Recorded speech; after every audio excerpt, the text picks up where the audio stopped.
Okay, we'll Great. start. Can you see the PowerPoint? Yeah. Okay. All right. So are we ready to go? Okay.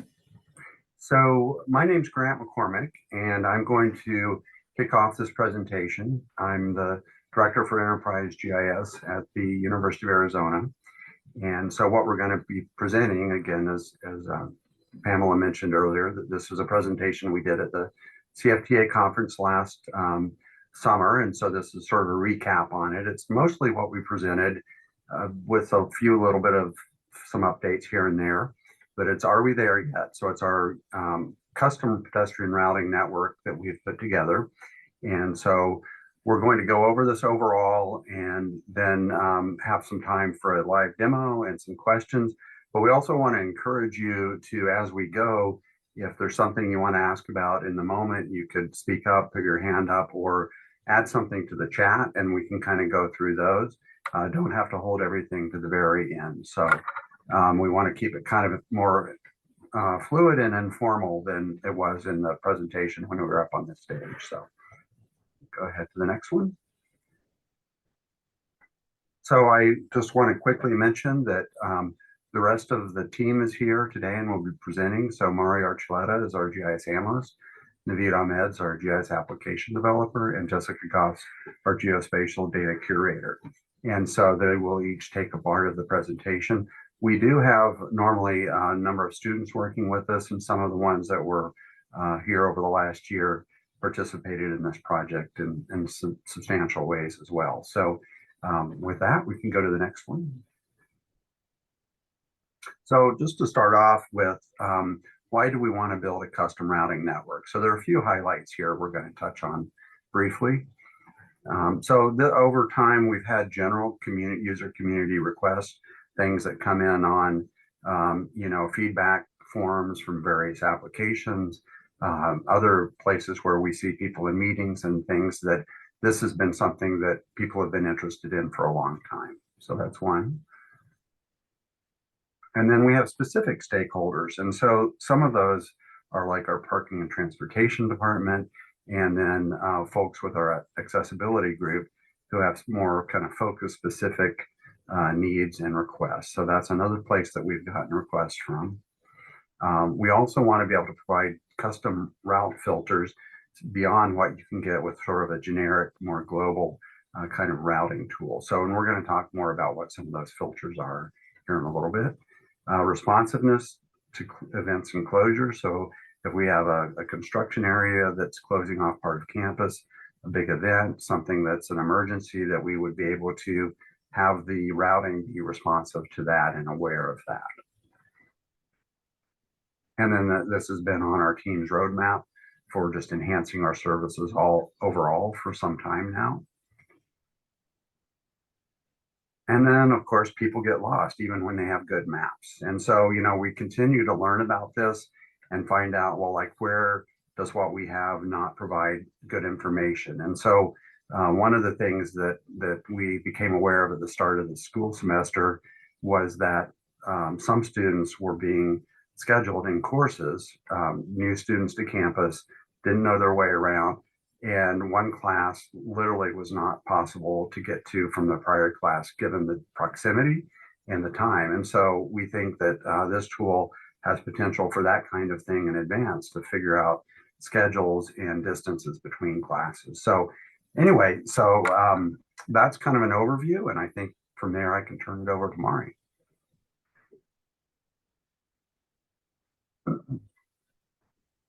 Thanks, Grant. So this slide just kind of shows the process that we took to get from the raw data to the final custom routing product. It includes the steps of building the network data set and the custom locators, and then finally to publishing them. So you'll see reference to this in the lower left-hand corner of a lot of our slides to show you where in the process what we're talking about is. So I'm going to hand it off to Jessica, who will be talking about how we prepared the data. So for our data work, we started off with creating new line feature classes that represented our walking network. We knew that building this new feature class would take the most amount of time, and once this routing or this routed walkways was created, we created another feature for biking and applied the same method. We designed our fields to allow us to easily extract and update changes when needed. We knew that we wanted to provide more detail in our directions widget. We did that by using Arcade to populate the name fields from other attributes. And by doing it this way, we were able to save time and ensure the quality by making less opportunities for error. We took existing feature classes like sidewalks and building entrances to help build out the new feature class, which eventually will be the backbone for the routing. Some other feature classes that we used for reference were buildings, parking lots, and aerial imagery to help create a more accurate routing network.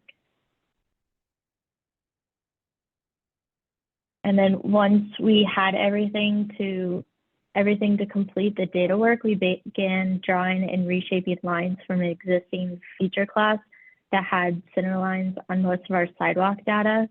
If we didn't already have this existing feature class to work with, we would have probably run the polygon to center line tool in ArcPro, and that would have saved a lot of time.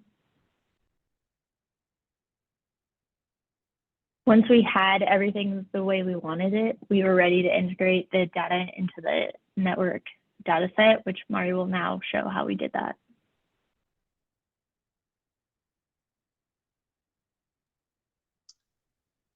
Okay, so once the data work for the most part was completed, we were ready to create the network that would supply our web apps and the routing service. So in case you haven't done this process before in ArcGIS, to create a network, all of the data that is going to participate in that network needs to be in one feature data set. So we just created a feature data set called routing for simplicity's sake. And you can then right click on that feature data set and choose new network data set to begin the process of setting up your network data set.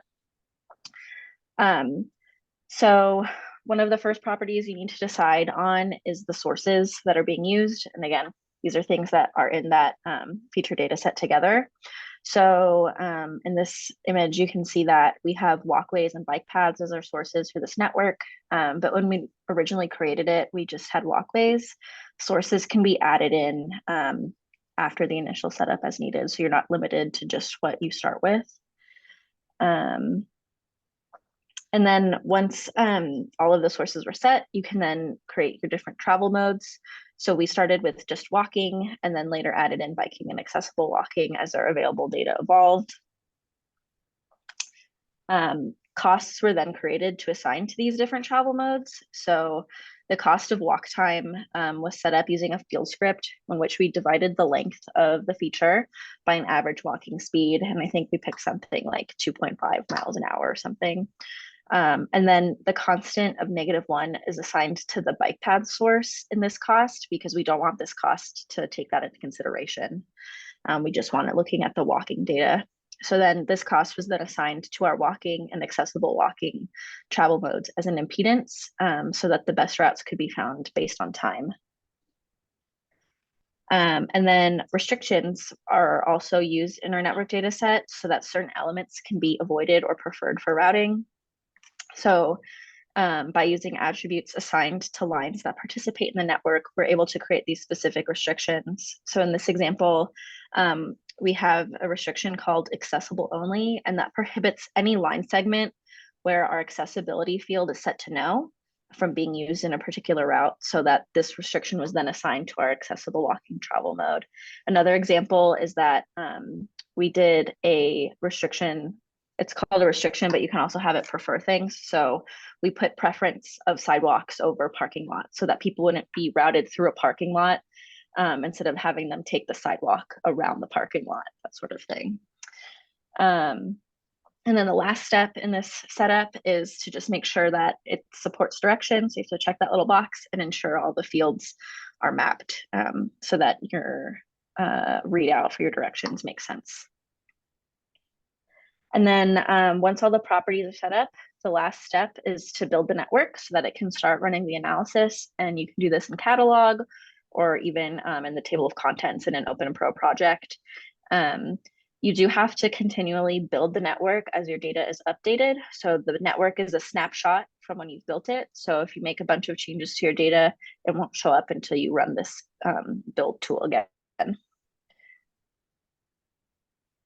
So our network was set up and built, and we then started testing it thoroughly to ensure that we get the results we wanted. So we did this in Pro using the route network option through the analysis ribbon. And it will create these route layers in your default file geodatabase. And you can then start testing. So the stops for the route are created in the same way any other editable feature would be in ArcGIS. So you can just use the create features panel and start placing points. So we're placing a point over a dorm and then a building that has some classrooms and lecture halls. And once those are placed, you can then navigate to the route layer ribbon. And this is where you can pick the travel mode that the route's going to be solved on. In this case, we picked walking. And then you click the run button for the solve to begin. And it might take a minute or so. I sped this up for the purpose of this presentation, but it usually doesn't take too long. And once a route is found, it'll then be added to the map. So you can see the geometry there. And then you can open up the directions panel to ensure the readout of each direction is coming out the way you want. So this is something that we paid a lot of attention to. That name field that Jessica talked about with the walkways was important that we got the wording right. So things like sidewalk between Pueblo de la Cienega and Posada San Pedro, we wanted to make sure that that term made sense within the directions panel. So that was where we spent a lot of time just troubleshooting things here. So in addition to a custom network, we also wanted to create custom locators for campus to enhance the user experience in conjunction with the network itself. So the locators provide a list of locations that a user can choose from when searching for their starting and ending locations. But they also can be used in reverse geocoding if the user decides to click on the map instead. So the first locator that we created was this UA locator. And we used 3 polygon feature classes, our buildings, parking lots, and major open spaces, and 1 point feature class, which is our building entrances. But we wanted all 3 polygon feature classes to have the same level of importance. So we created one that combined them all. And we also just did the same thing for points in case later down the road we added in other types of point features. So in the create locator tool, we then assigned campus polygons the role of parcel and campus points the role of points of interest in order to achieve the matching hierarchy we wanted within the locator. So then we took that custom locator and ran the composite locator tool with the Esri world geolocator. That way, if a user clicks somewhere on the map and we don't have a feature there, Esri will like pick up the slack and match a location for us so that a user won't just get nothing. And then additionally, we built a custom locator for our accessible mode. So this consists of the campus polygons without the buildings and then the accessible entrances only. That way, if somebody gets an accessible route, it's not leading them to an inaccessible entrance of a building. So we had to be specific with this locator to work in conjunction with that mode in the route. And now I'm going to hand it off to Naveed to talk about the steps of publishing and using the JavaScript API. Once the network dataset and locators were built, we then published them as services to our ArcGIS Enterprise so we can use them online in our custom web mapping applications. To publish the network, we added a route layer to ArcMap with the network dataset as a source. And then we enabled network analysis in the services publishing window. And as a result, a route layer is created in the REST services directory. When publishing the locator, we used ArcGIS Pro and under the share ribbon, selected the share locator option. And in the future, as the data is updated, we can rewrite the existing locators. After the custom network and locator or geocode services are available, we then starting using them to build the custom routing widgets in our web mapping applications. Esri's JavaScript API also provides an out-of-the-box routing widget. And instead of using the JavaScript API's default routing widget, we preferred creating our own custom widget due to the design and settings limitations with their pre-baked options that are provided in their existing routing widget. From Esri's JavaScript API, we use the available search widget and provided the custom geocode service as a search source. If the user chooses to click on the map, instead of typing the search terms in the search widget, the same geocode service generates the matching addresses. The source and destination addresses are then passed to Esri's JavaScript API route solve function, which then spits out the route geometry and attributes. I assign custom symbology and displayed that symbology on the map and the direction attributes output in the custom widget. From here, I'll hand this off to Maree for a live demo. Okay, so now we're going to jump into a live demo. If you want, here's a QR code of the app so you can play along while we do it. It is optimized for mobile phones as well. And the URL is just uarrive.arizona.edu. Okay.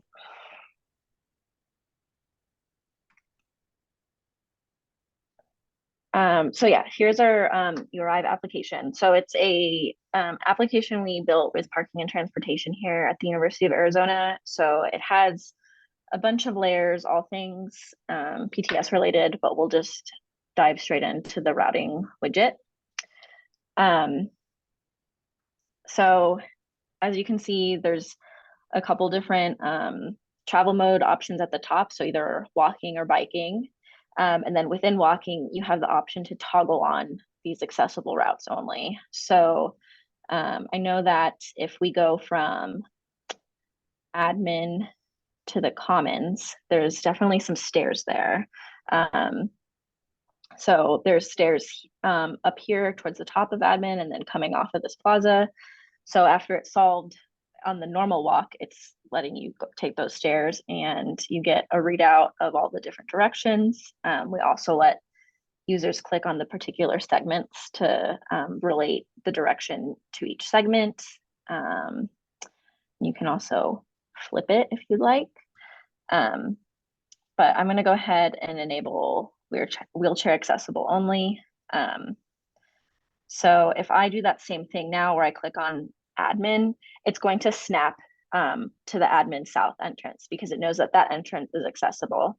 So before it was only using the building polygon, but now it's specifically snapping to that entrance.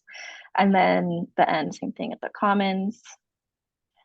And so now it's routing around those stairs through the student union and down the ramp off of the side of administration. So that's kind of how we manage the accessibility factor. I think when we set it up, we took things into consideration like stairs and then like gravel walks. I think we took out of the equation, and there's some other things. So there's that. We also have a 3D routing tool that we've put the same information into, but it's more of an immersive experience. So I can do the same thing.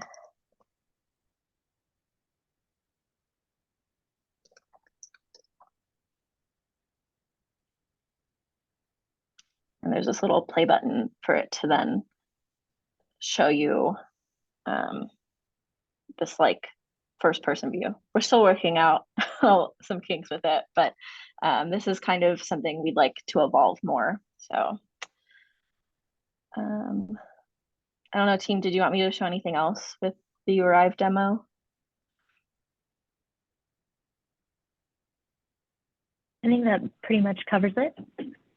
Yeah, I mean, I guess while you have this open, if there are other questions others have about it, we could maybe take those now. But I don't know if we have any chat questions yet or not, so feel free to enter them there. Yeah, nothing in the chat yet, but is this app all with ArcGIS Online, or did you use something else that like the parking and transportation people use? I don't know, you others comment. I mean, it's Esri based, I guess. It's not Yeah. Yeah, the it's ArcGIS not based Online on, though, but yeah, Yeah, The okay, yeah, service- it's all Esri based. yeah, the services are not on ArcGIS Online. Yeah, it's Esri's Just standalone- JavaScript API based standalone. custom application. Let's see. Eric asked in the questions, what do you do about construction on campus, and do you auto reroute around it? Oh yeah. So let me see if I can find a good area. Maybe fine arts. Hopefully it works. I think it should.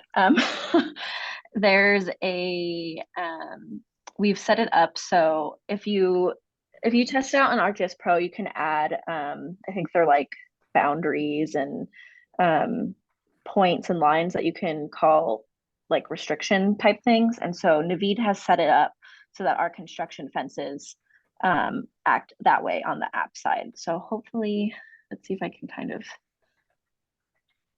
click this in right and see what it does. Yeah, so it's respecting this construction fence and it's going around it. So all of our construction fences are set up that way, and so it can also be applied to like in the moment road closures and events, that sort of thing. Cool. Karen also had a question. Oh, Grant just answered it, but were you responsible for preparing the background maps too? sorry, I jumped in. That's okay. I'm Jumped just out of it. Go Yeah, for it. so but yes, we do, and we have 4 different kind of styles. So this is our subtle tile one. We have one that we use for our public map. It's kind of our standard branding one, and we have one that's a little more detailed. That's our enterprise tiles that we use for more of our internal and facility maps. And then there's the a dark mode set, and we have those for not all of them for every campus, but we're trying to build those out over time for our different campuses. Nice. Anyone want to add to that? We have a hand up if you want to. Yeah. Yeah. We'll go in the order that I saw them. So Darren. When you're using the mobile version, does it take into account your current GPS coordinates and update the directions in the map as you go, or do you just kind of have to follow it and click along as you're walking around? Yeah, it's not like a turn by turn following you as you make each direction. It's still just like the one readout. So I don't, Naveed, correct me if I don't just think- add one thing. yeah. Sorry about that. Esri's JavaScript API has these limitations with a web platform, but their responsive mobile applications, like complete mobile-based platform, they can implement such functionality. But on the web platform, it's still a limitation on their end. So are you guys planning on implementing that then in the future, or is it already implemented in the mobile platform? So our mobile, I it's think- mobile responsive. So our application can shrink down, like it looks good on your phone, but we didn't make it as a native app. Got Yeah. it. So it's fluid, but you're not using the native. Okay, thank you. Julius? Hey, I got 2 questions. I have one for my team too. I guess the first one is how long did it take for you folks to develop this from start to finish, like starting from scratch? And my question is, how do you folks deal with desired paths where students always cut across the lawn, but your landscaping crew probably don't want them to do that? I don't know, Jessica, do you want to comment on how long it took? So The idea was here before Jessica started, and then when Jessica started, we had the bandwidth to take off with it. yeah, so I think it was like 2 years before I joined, and then it took me about a year with I had to help with a student, and we had to basically hand drawn all the lines across campus. So that took some time.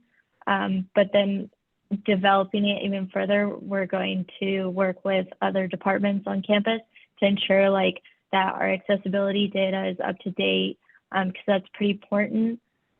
But the way we did it, it did take quite a bit of time. And I think running, because we already had an existing feature class, we just manipulated it. But if you're starting from scratch and you have the polygons of like all of your sidewalks, you can like run that polygon to centerline tool and it should like create it for you. And then you just have to check the vertexes. Yeah, we also have an extremely, like a pretty large campus, I would say, in the grand scheme of things, so that contributed to this. But I would say maybe like a year from start to the point where we were able to put something out there. I think you can get the data works as long as you're happy with your data model. You can implement it into the network and then just keep building out the data after your network's built. And then in terms of limiting people from crossing where we don't want them to cross, we just didn't do that. So like these sidewalks here are mapped out, but like we don't have any lines cutting through the mall. That was like a big thing too, where we know people cross the street not at crosswalks, and we would never want to put that on us to say that they were told to cross the street where there wasn't a crosswalk. So we only put lines where people were supposed to be walking. Whether or not they follow that, it's out of our hands. Yeah. And I think the idea of this tool is to be like for new students or for visitors that have never been in this campus, because once you know your way around, you're not going to like need to know how to navigate somewhere. And when you said 2 years, I'm guessing you also were focusing on other projects too, right? Not just this one. Yeah. Yeah. Do you know off the top of your head how big your campus is? How many? Well, the full kind of planning area we have is 490 acres, but that's not fully built out. So it's more like I think the formally built is a little under 400. In terms of where we actually have facilities. So Awesome. I believe that's about it. Right. So. Cool. Well, we have a lot more questions coming in. Do you take elevation into account in your network? Yes, I touched on that. I can touch on it now, but I also have a slide a little later. That is something that we do take into consideration. So let's see if I can force it to do this. We have an underpass that goes under the street. So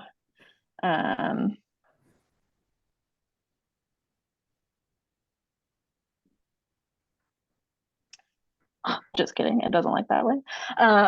But we do have elevation taken into consideration. So that's something that you do need to set up when you're building your network. It cannot be added in later. You need to use elevation, and then you can set up elevation fields. So we have an elevation field that I think it has to be an integer if I remember correctly. And so our ground is 0, and then 1 under is -1, etc. So any vertex that matches another vertex's elevation field, those will be able to transfer on a line for the route. If you do ARB, it should work. Okay. Yeah, that was something that we figured out later, and so we had to rebuild it to accommodate that, because we're like, we don't want people to cross this busy street, like it would be impossible. So yeah, that goes under the underpass. Yeah, so how it functions here is like this line would have 1 as that north vertex's elevation, or 0 as the north, and -1 as the south. And then like this would be like -1, -1, -1, and then comes back up. So that's how they connect to each other. Cool. Next question. Do you have to rebuild the network after you add a construction fence? No. So that's it's responsive basically the construction fence is a different feature class that you call, let me see if I can pull this up from the graphic.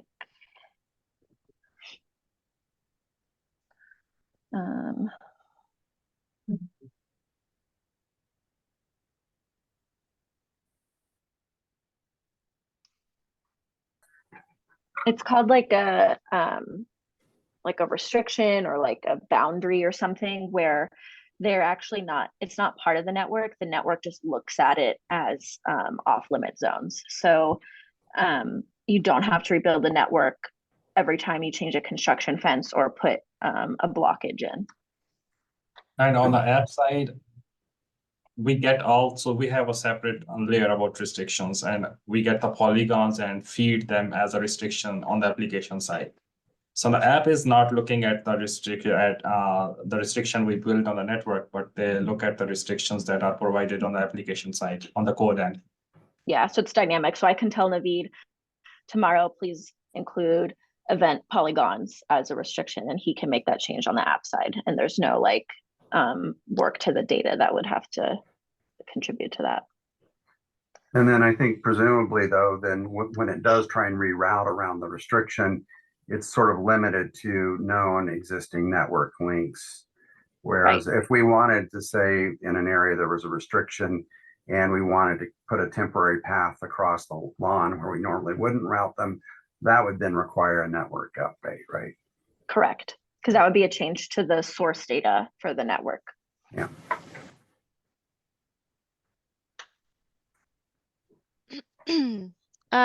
Let's see. Gabe said, "Great work, Arizona."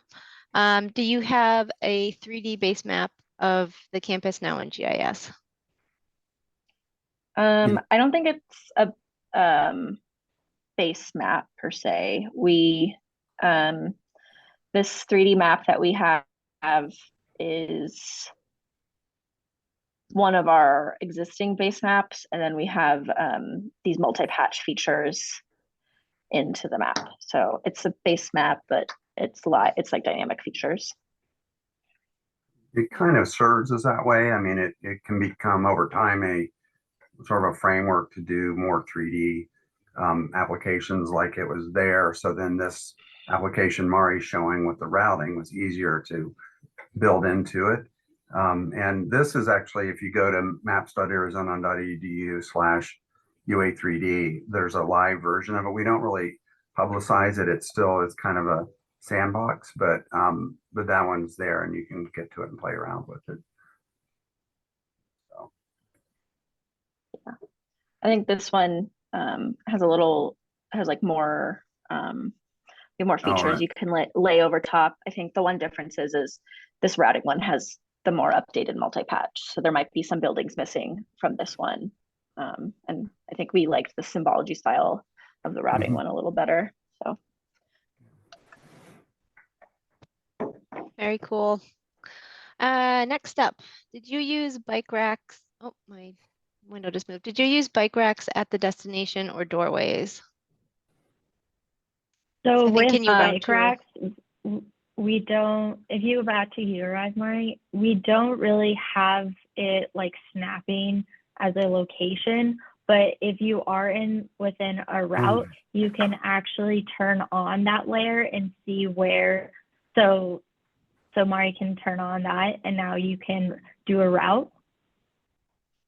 So you can, yep. And then you can see where the closest bike rack is to parking. Yeah, so that was one thing we thought about doing, was making our bike racks part of the locator, and it was getting like, it was ridiculous. Like it would snap to a bike rack if you clicked enough far away, and then it would have like this nonsensical thing that would be like, because our bike racks are like inverted U's or whatever, we can't name every single bike rack location.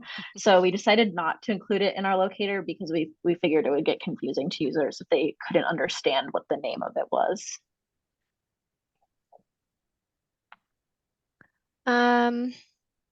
Do you automate the rebuilding of the network, or is it done manually when you do major updates?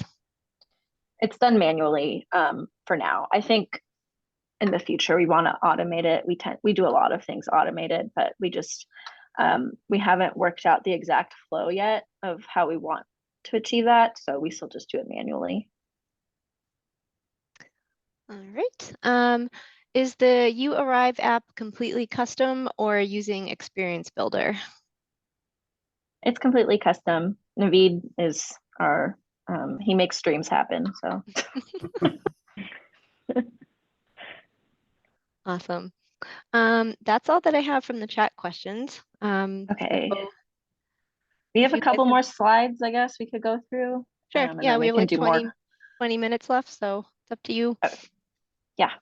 Yeah, we kind of covered a lot of this, so I guess we can just go to our future. We talked about, yeah, we have a lot of partnerships across campus, and without them, like we wouldn't be able to like make this our data better. So. We use a lot of drone imagery on our campus to update our base regularly. So we have a lot of construction that happens. So we fly, I think, almost every 2 weeks, and then we can update as we go.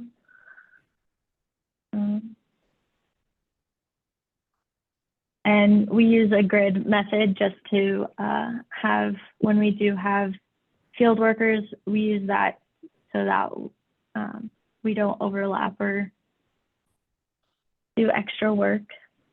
Do you have someone in your department that pilots the drones?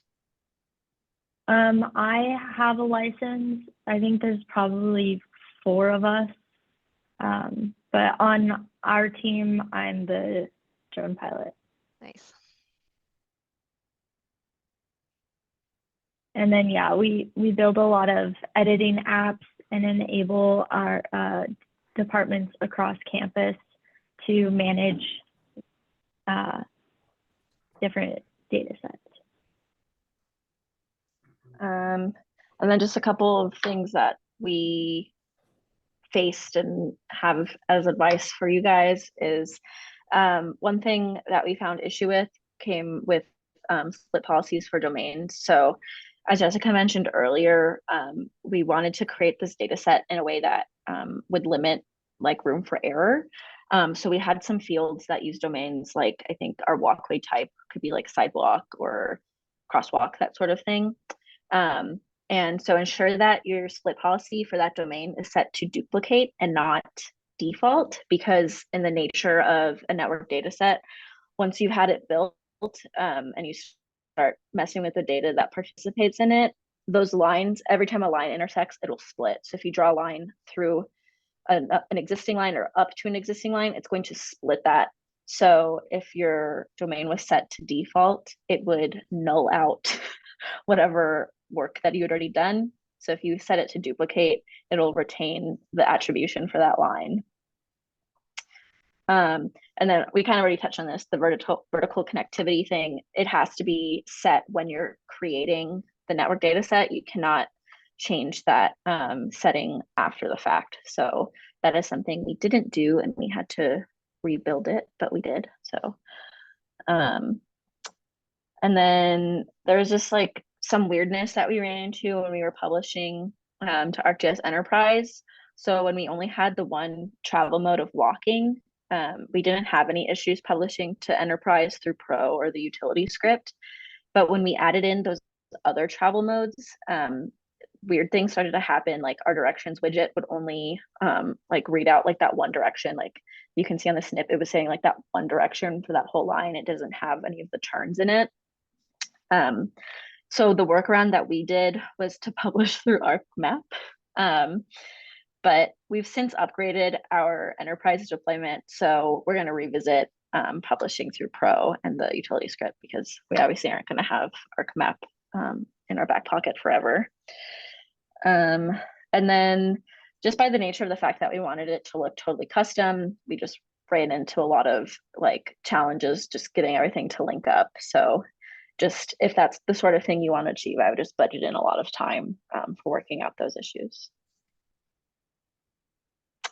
And then for the future, kind of where you talked about the virtual reality environment, we just kind of want to further develop that look at the routing network.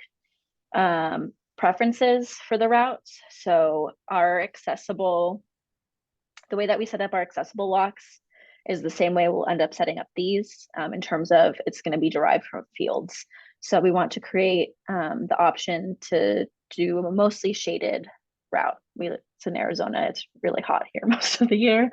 So that would be helpful. And then routes with street lamps for nighttime safety is something we'd like to do as well.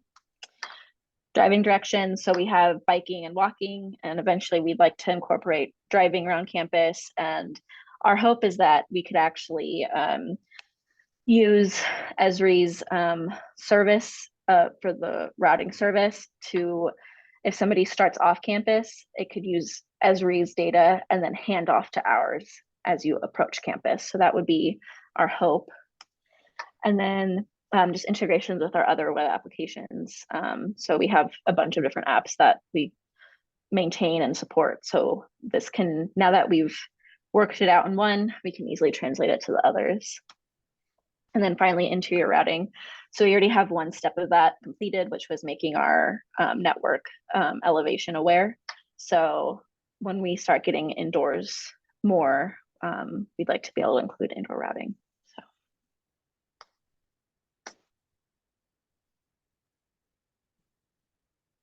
Awesome. Well, thank you guys so much. Does anyone have any other questions? Don't be shy.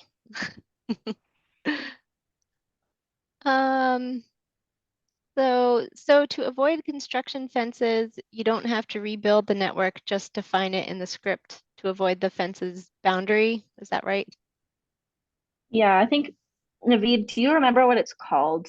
Like, it has to do with the routing, which like the API, right? Like you specify. Sorry.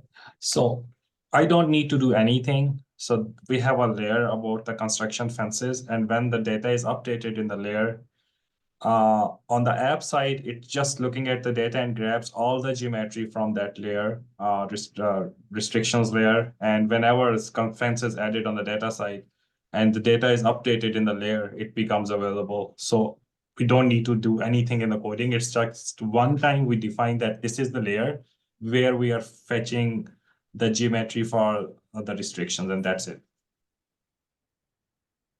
Okay. Julius? Okay, so for each segment that has the turn by turn, did you have to manually separate out those segments into its own polyline? Is that necessary? Yeah, so the network needs to have those be their own, wherever they intersect, they get split. So I think when the data was first integrated in, actually, I think the tool is called Integrate. We had our student run that tool to basically split everything. So that you don't have to do it right away, but you do need to they have to be split eventually. So basically what had happened is Jessica would start like altering and editing things, and it would just start splitting. And that's kind of how we figured out what was going wrong with our domains. So the end is that, yes, they do all have to be split. So.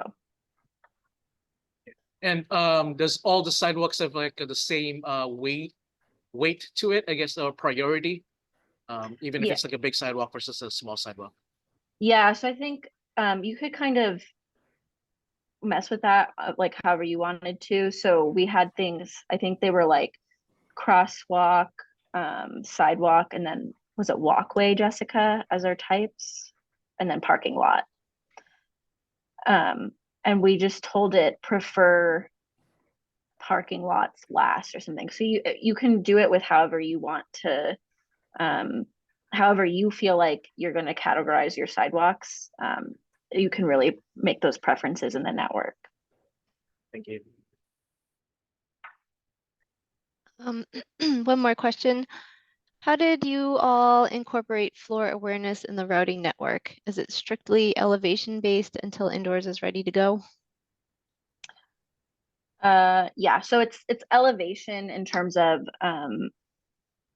the I think there's a couple ways you can use elevation in a routing network. You can look at the Z values, or we actually use an elevation field. And when you use an elevation field, it's more of that traditional floor awareness. So where the ground floor would be 0 and the first level underground would be -1. So that's how we did it, was with the elevation field. Great. Oh, this is from Grant to everyone. I'll read it anyways. Has anyone integrated custom routing such as this with Google Maps routing? For example, a handoff between a broader travel to campus, then switch to custom routes. I have not. We don't even have custom routes, Grant. I know, we don't either. Well, just a question, if anyone does or has heard of it, we'd be interested in learning more now or later, so. I'm sure it can be done, but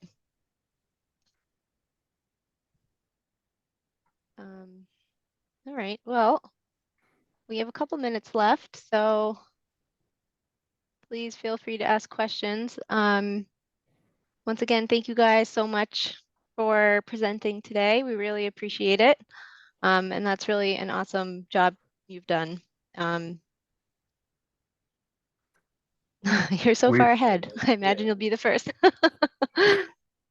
Well, we just figured that it had been done, but maybe it hasn't. And if we figure it out, we'd certainly be happy to share it. And just wanted to say, we appreciate the recognition through CFTA with the award last summer and the opportunity to share this again. So thanks.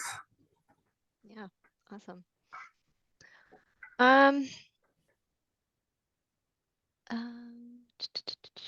Another question. Are you able to designate the type of sidewalk surface, like dirt or gravel, pavement, concrete? You could. We didn't. Could you do that and then set a preference, like choose the concrete sidewalk first, or Yeah, that's actually a good idea. We'll think Yeah. about that, I think. I think I've Yeah. seen some where they make the not the quickness, what I'm thinking about. It's slower to walk on gravel than on sidewalk, or something like that. Yeah, so I think what we did for ours is we just made everything a sidewalk, and then we had a field that just said accessible, yes or no. And if it was gravel, we say accessibility, no. And then when accessibility was turned on, it would avoid that area. Because we have a lot of pavement here. We don't have like a lot of gravel. Yeah, we don't have like a lot of dirt paths or all concrete and brick, a little bit of asphalt, I think. Team, does anybody use your app or the map app for like exercising? Like, have you guys talked to like athletics for that? Like, like running routes? kind of jogging. Yeah, like jogging. Exercising. I don't know what that word means. I it's New Year, so It's a good idea. Yeah. I don't think we've ever had that like brought to our attention, so I don't think so. But that's Yeah, sorry. And we have had requests in the past to do custom things for like events on campus where there's a race, and how long is it from here to here? We want it to be exactly this much distance, so that's been more custom. But I think somebody could kind of self-service that now with this tool. So yeah, and last one, if you're ever bored and you want to do something, can you just do it for our campus? That'd be great. We're next. Great job. well, maybe we could come up with an exchange, and because I know a lot of you are doing really cool stuff, and so, but maybe we would just come there in the summer, and then I don't know, something where you guys can come out here in the winter, when it's nice here, so something. Yeah, I think it's always interesting to see what teams focus on for maps. And I mean, just that concept of like, what is important and how much energy goes into certain, because this is super important ADA accessibility. So, and it's good that you guys have a relatively flat surface. But yeah, kudos to you for taking on that. It seems like you guys did a great job, a lot of detail. Thank you.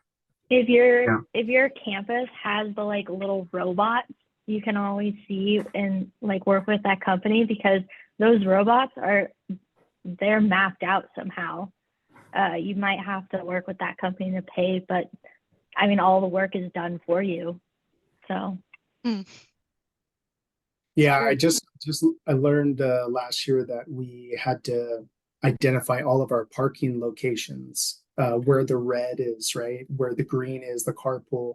And that was going to interact with how our security is going to give tickets to, I guess they just, based on the geographic location of all of the red lines park on the street, their device, once it's mapped, and what their device will know immediately what cars to ticket.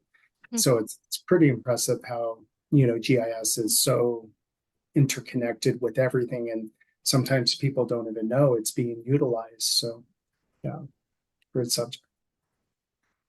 Just one thing kind of along with the athletics point that we've thought about, we've not done a lot on yet, but it's sort of a spin-off use that we're thinking about reaching out to some of the academic advisors and to make this as a tool for them to actually plan their classes out, so that, they don't do this where they tell a student, schedule this class here, and then one that basically the only way they would be able to get there is if they had a car, which most of them don't, or a bike, which some of them don't. And so, really to kind of be more smart about the sequencing and proximity of classes. So. Yeah, that would be a great tool. All right. Well, we only have a couple minutes left. I think my only announcement is that our next month's water cooler is going to be another one that's open to everyone, not just CFTA members. So if you know anyone who might be interested in joining or at least learning about CFTA, that would be another one for them to join. It is going to be a CFTA overview / member benefits, ask your questions about CFTA type water cooler. So just wanted to give you a heads up about that.